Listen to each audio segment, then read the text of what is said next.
Hello, my dear students. Welcome you all in Magnet Brains, your most favorite channel जहां आपको मिलता है kindergarten से grade 12 free videos and free education. साथ ही साथ मैग्नेट ब्रेन्स में अब आपको बुक्स, नोट्स, सभी प्रकार की चीज़ें अवेलेबल हैं। तो अगर आप जो वीडियोस देखते हैं उनके नोट्स भी चाहते हैं मिलना, तो स्टूडेंट्स क्या करना है, वीडियो के नीचे फॉर्म लिंक की डिस्क्रिप्शन दी हुई है, उसे भरकर भेजना है। Children, you can get the notes as well as books. अगर आपको अपनी कोर्स बुक्स के अलावा किसी और बुक्स के साथ भी प्रैक्टिस करना है, अपने किसी और चीज़ की प्रैक्टिस करना है और अपने इंग्लिश को स्ट्रॉन्ग बनाना है, तो चिल्ड्रन बहुत ही सिंपल सोल्यूशन है। वीडियो के नीचे एक और फॉर्म लिंक डिस्क्रिप्शन दिया हुआ है, उसको भर के भेज दीजिए, आपकी बुक्स आप तक पहुंच जाएगी। क्लियर? तो चलिए पहुंचते हैं अपने टॉपिक में, और टॉपिक है आज आपकी क्लास 1 का unit 2, that is B chapter, the bubble, the straw and the shoe. बहुत ही मजेदार स्टोरी है ये स्टूडेंट, बबल, स्ट्रॉ और शू के फ्रेंडशिप के ऊपर। ये तीनों क्या क्या, बबल मतलब बूंद, स्ट्रॉ जिससे हम कुछ पीते हैं, कोई जूस पीते हैं, नारियल पानी पीते हैं, एंड स्टूडेंट शू, इन तो तीनों की बहुत ही गहरी दोस्ती होती है। और यही स्टोरी, यही आपके इस चैप्टर में इन तीनों की फ्रेंडशिप के बारे में है। सो चिल्ड्रन, अब हम करेंगे इसी टॉपिक की वर्कशीट को सॉल्व। तो अगर आपने ये टॉपिक अच्छे से पढ़ा है, स्टोरी सबको अगर समझ में आ गई है, तो चलिए फटाफट से शुरू करते हैं अपना पहला क्वेश्चन चिल्ड्रन। ठीक है, तो are you guys ready? Let's start and do our first question about the bubble, the straw and the shoe. Okay. The first question is state T for true and F for false statements. Statements माने हर statement को students आपको धीरे धीरे आराम से पढ़ना है, और जो statement, जो line आपको सही लग रही है कि स्टोरी में ऐसा ही कुछ हुआ था, उसके सामने आपको T लिखना है true के लिए, और जो statement आपको लग रहा है गलत है, उस statement के सामने आपको लिखना है F for false। ठीक है, तो पहला स्टेटमेंट है, let's read out together.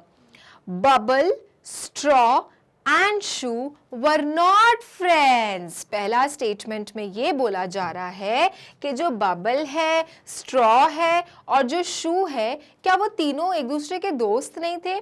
Is it a true statement और a false statement? Children, this is a false statement. भाई स्टोरी इनकी दोस्ती के ही ऊपर थी and they were very good friends, तो यहाँ पर नॉट की जगह आना चाहिए कुछ भी नहीं। Bubble, straw and shoe were friends, और यहाँ पर क्या है, नॉट है, और इसलिए ये स्टेटमेंट गलत हो जाता है। तो इसलिए हमने क्या लिखा यहाँ पर, F for falls. Second, they knew how to cross the river. ये तीनों माने किन किन की बात हो रही है, बबल की, स्ट्रॉ की और शू की। ये तीनों को रिवर क्रॉस करना आता था क्या? No, they did not know how to cross the river. So children, ये स्टेटमेंट भी क्या है, गलत है, और इसलिए हम यहाँ पर भी लिखेंगे फॉल्स, क्योंकि तीनों को नहीं समझ में आ रहा था रिवर के पास पहुंचने पर कि कैसे क्रॉस करना चाहिए। ठीक है, third one, Straw stretched himself from one bank to the other. Straw जो था उसने अपने आप को स्ट्रेच किया एक छोर से, माने नदी के एक छोर से दूसरे छोर तक। क्या ऐसा कुछ हुआ था स्टोरी में? यस, ऐसा हुआ था चिल्ड्रन कि स्ट्रॉ ने अपने आप को एक बैंक से दूसरे बैंक तक स्ट्रेच किया था। So this is a true statement, और इसलिए हम यहाँ पर लिखेंगे T for true. Next one, straw broke when shoe jumped on it. क्या स्ट्रॉ टूट गया था जैसे ही शू ने उसके ऊपर पैर रखा, माने जंप किया? तो क्या straw got broken? So yes, ये जो स्ट्रॉ था जो नदी के एक छोर से एक छोर तक स्ट्रेच हुआ था, इसके ऊपर जैसे ही शू ने क्या किया स्टूडेंट, जंप किया, ये जो आपका स्ट्रॉ था ये बीच से क्या हो गया, ब्रेक हो गया, and this happened in the story. So इसलिए student this statement is right, और हम यहां पर लिखेंगे T for true. Fifth one, The bubble started crying when the shoe fell in the water. क्या बबल रोने लग गया था जैसे ही उसने देखा कि शू पानी में गिर गया है? क्या बबल को रोना आ गया? Did he start crying? So no, he did not start crying. In fact, he started laughing. उसको बहुत ज़्यादा हंसी आई जैसे ही शू स्ट्रॉ के टूट जाने से नीचे पानी में गिर गया. So this is false statement क्योंकि he wasn't crying. In fact, he started laughing. Okay तो इस तरह से आपको स्टेटमेंट्स को धीरे धीरे पढ़ना है और स्टोरी से मैच करना है. ओके चलो next one. Question number 2. Tick right the correct option. आपको टिक मार्क करना है करेक्ट वाला जो भी आपको करेक्ट ऑप्शंस लग रहे हैं. ठीक है तो पहला क्वेश्चन पढ़ते हैं और देखते हैं कि इस ब्लैंक में कौन सा वाला ऑप्शन आएगा. अगर ऑप्शन सही है तो उस ऑप्शन के सामने हम लोग टिक मार्क कर देंगे. तो first question is the shoe wanted to float on. जो जूता था वो किसमें फ्लोट करना चाहता था? Wanted to float on what? Options are A straw, B bubble, C both straw and bubble या फिर डी रिवर. वो शू जो था वो किस पर फ्लोट करना चाहता था? तो इनिशियली चिल्ड्रन स्टोरी में जो शू था वो बबल के ऊपर फ्लोट करना चाहता था. स्ट्रॉ का आइडिया तो बबल ने दिया था. स्टार्टिंग से ही जूता जो था वो कहता था कि मैं बबल पर फ्लोट कर कर नदी के उस पार तक पहुंच जाऊंगा. So the shoe wanted to float on bubble. So here we will write down bubble. Bubble is the right option. That is B. Clear? Chalo, next one. Question number 2. Who suggested that straw should stretch himself from one bank to the other? किसने ये suggestion दिया था कि straw को अपने आप को stretch कर लेना चाहिए एक नदी के छोर से दूसरे नदी के छोर तक? ये किसका आइडिया था children? Options are A straw का आइडिया था, बी शू का आइडिया था, सी बबल का आइडिया था या फिर डी नदी माने रिवर का आइडिया था. सो चिल्ड्रन ये धांसू आइडिया था सी बबल का. The bubble suggested that straw should stretch himself from one bank to the other. Clear children? चलो next question. Question number 3. There was a dash when the shoe fell into the water. Children, जब straw break हो जाता है शू के jump करने से तो शू किस पे गिर जाता है? पानी में गिर जाता है. तो जब पानी में शू गिर जाता है चिल्ड्रन तो क्या होता है? ए बिग बैंग होता है, खूब ज्यादा धमाका होता है. बी बैंग होता है, सिर्फ एक बैंग होता है, धमाका होता है. स्पैश छिटके पड़ते हैं, स्प्लैश होता है. या फिर चिल्ड्रन लाउड स्प्लैश बहुत तेज आवाज के छिटके पड़ते हैं, छपाक. तो क्या हुआ था स्टोरी में when the shoe fell down into the river? So yes, it was a loud splash. There was a loud splash when the shoe fell into the water. बहुत ज़्यादा तेज आवाज होती है. Loud splash. जब आप भी कभी कोई चीज़ पानी में फेंकते हैं, कोई पत्थर फेंकते हैं तो क्या होता है? स्प्लैश होता है ना. तो यहाँ पर जब शू गिरता है चिल्ड्रन तो बहुत जोर से छपाक होता है. That was a loud splash. So that is why this is option D. Now question number 3. On the basis of the poem, give answers to the following questions. अपनी poem के basis पे children आपको ये जो questions दिए हुए हैं उनके answers लिखने हैं. बहुत simple है क्योंकि आपके पास में options available हैं. आपको सही वाले option को tick करना है और सही वाले को ही answer में लिख डालना है. First question is, where did Bubble, Straw and Shoe go one day? क्या हुआ था चिल्ड्रन? एक दिन बबल, स्ट्रॉ और शू कहाँ गए थे? ऑप्शंस हैं रिवर में गए थे या फिर फॉरेस्ट में गए थे। So children, bubble, straw and shoe जो कि एक दूसरे के फ्रेंड्स थे, they went to the forest. Alright, the answer is forest. वो कहाँ गए थे? जंगल में गए थे। They went to the forest. B, who said bubble Let us float on you? किसने कहा था कि बबल चलो तुम पर तैर के जाते हैं? ये किसका स्टेटमेंट था? शू ने कहा था बबल से या फिर स्ट्रॉ ने कहा था बबल से? तो children, it was a shoe. Shoe said bubble let us float on you. जब देखा उन्होंने कि रिवर है और एक रिवर से एक छोर से दूसरे छोर जाना है, तो ये शू का आइडिया था कि बबल के ऊपर फ्लोट करके जाते हैं, तैर के जाते हैं। So it was bubbles, it was shoe idea children. So we will write down the answer shoe. ठीक है। Third, On whom did shoe jump? किस पर शू ने फाइनली जंप किया? Yes, it was straw. तभी तो straw टूट गया था। So वो straw पे जैसे ही जंप करता है, straw broke down. So the shoe jumped on the straw.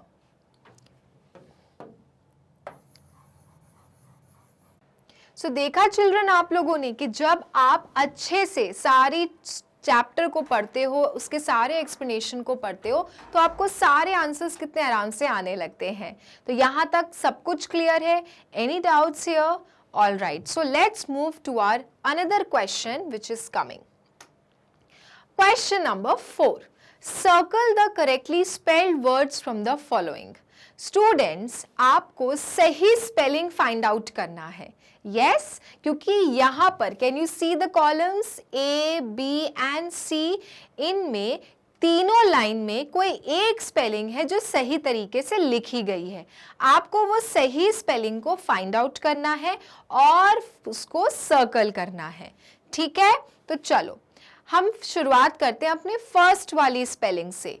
A first में लिखा है स्ट्रू, B में लिखा है स्ट्रॉ, C में लिखा है स्ट्रॉ। सो बेसिकली कौन सी स्पेलिंग हमको सही बतानी है? स्ट्रॉ की स्पेलिंग सही बतानी है। तो बताइए कौन सी वाली स्पेलिंग स्ट्रॉ की सही है? STREW वाली, STRAWW वाली या फिर STRAW वाली?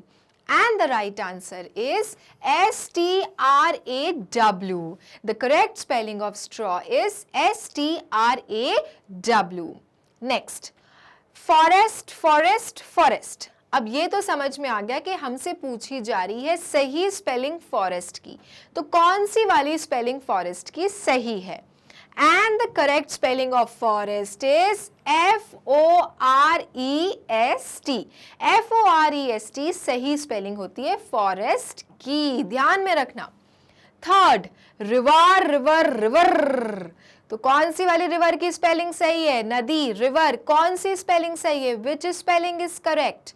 The correct spelling is R-I-V-E-R. River की सही स्पेलिंग है R-I-V-E-R. ठीक है, चलो next one, cross, cross, crose. अब ये तो समझ में आ गया कि क्रॉस की स्पेलिंग सही पूछी जा रही है यहाँ पर। तो कौन सी वाली क्रॉस की स्पेलिंग सही है? And the correct spelling of cross is C-R-O-S-S. This is the right spelling of cross. तो you can see students just check out कि कौन सी spelling सही है, क्योंकि words अगर आप जानते हैं but अगर spellings ही नहीं जानते तो फिर तो कोई मतलब ही नहीं है। इसलिए सारे words को जब आप पढ़ते हो तो उनकी spelling भी ध्यान से learn किया करो। ठीक है, तो ये वाली straw की spelling सही है, वो वाली forest की सही है, वो वाली river की, and the last one is cross. चलो next question. Question number 5th. Match the words in column A with their opposites in column B. Column A और कॉलम B में ऑपोजिट वर्ड्स लिखे हैं एक दूसरे के, माने उल्टे वर्ड्स, जैसे ऊपर नीचे, up and down. Day and night, सुबह और रात, तो ये क्या होते हैं? We call them opposite words. So you have to match them children. Column A के वर्ड्स को कॉलम बी के वर्ड्स से मैच करना है ऑपोजिट्स को समझकर. तो पहला शब्द है, पहला वर्ड है फ्लोट, माने तैरना. तो तैरने का विपरीत माने ऑपोजिट वर्ड क्या होगा? डूबना. So the opposite of float is B, that is sink. Sink मतलब डूबना और फ्लोट मतलब तैरना. Second, live, LIVE, live. Live मतलब जीना, तो लिव का ऑपोजिट मरना, that is die. Live and die. Third, loud, बहुत शोर, बहुत तेज. लाउड और इसका ऑपोजिट क्या होगा student?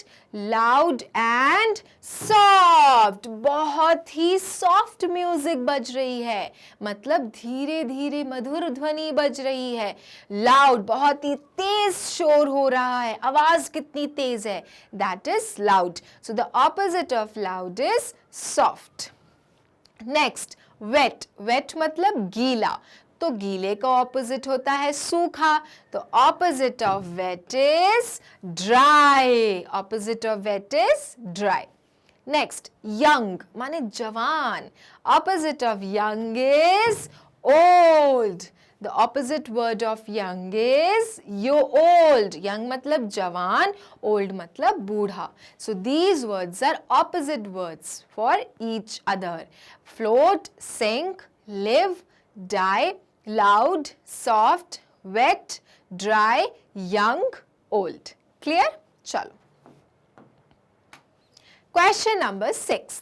Answer the following questions. Children, आपके सामने कुछ questions दिए हुए हैं, घबराओ नहीं, questions आपके चैप्टर से ही हैं, ठीक है? तो एक एक करके क्वेश्चन पढ़ते हैं और उनके आंसर्स लिखते हैं. First question is, name the 3 friends. वो 3 फ्रेंड्स कौन से थे इस चैप्टर में? यस, द बबल, और कौन कौन था? The straw, okay, the bubble,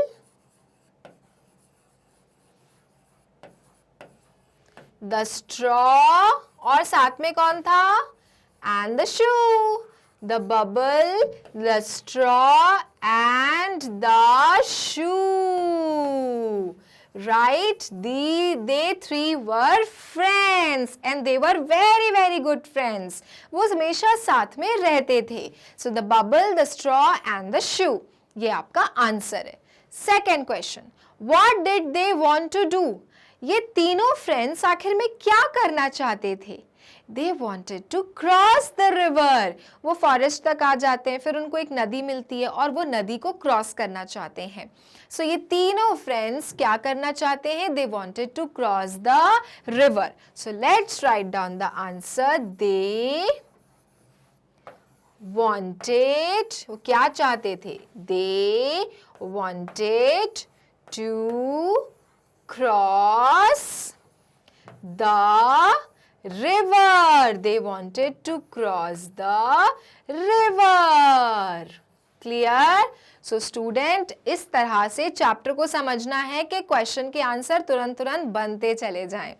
question number 3, did they cross it? क्या वो फाइनली क्रॉस कर पाए नदी को कि नहीं? क्या वो एक छोर से दूसरी छोर तक जा पाए कि नहीं? No, they did not cross it. No, they did not cross it. Why? क्योंकि जब आपके स्ट्रॉ ने अपने आप को स्ट्रेच किया और शू उसके ऊपर जंप करता है तो स्ट्रॉ क्या हो जाता है? ब्रेक हो जाता है और शू पानी में गिर जाता है.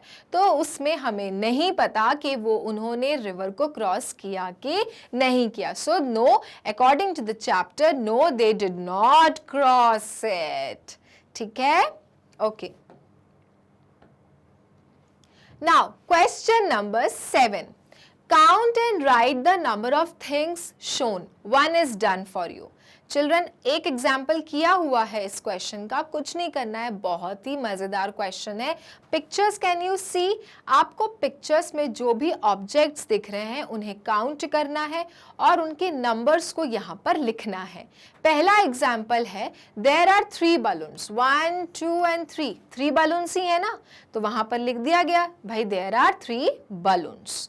सेकेंड वाले में, how many kittens are there, there are dash kittens, count them, how many kittens are there, 1 and 2, so there are 2 kittens, क्या लिखोगे, there are 2 kittens, वहां पर कितने kittens हैं, 2 kittens हैं। Third one, there are dash pencils, how many pencils are here, 1 2 3 4 5, so there are 5 pencils, there are 5 pencils. Next one, there are dash books, how many books are kept, कितनी books यहाँ पर दिख रही हैं आपको, 1 2 3 4, there are 4 books, there are 4 books, समझे।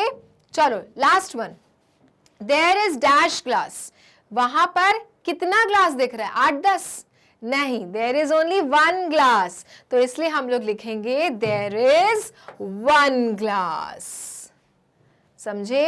Yes, सो ये आपका क्वेश्चन था आपके ऑब्जर्वेशन के ऊपर कि आपने कितनी चीजें दिखी और आपने कितनी चीजें लिख डाली। Now question number 8, fill these doing words to complete the given sentences. Children, can you see the sentences? साथ में क्या है, ब्लैंक है, ब्लैंक के साथ में क्या है, पिक्चर्स है, और पिक्चर्स के साथ में क्या है, हेल्प बॉक्स है, हेल्प बॉक्स में खूब सारे क्लूज हैं। आपको ये ऑप्शंस को इन ब्लैंक्स में भरना है इन पिक्चर्स को देखकर कि यहाँ पे जो भी है चीजें वो आखिर में कर क्या रही हैं, what activity they are doing.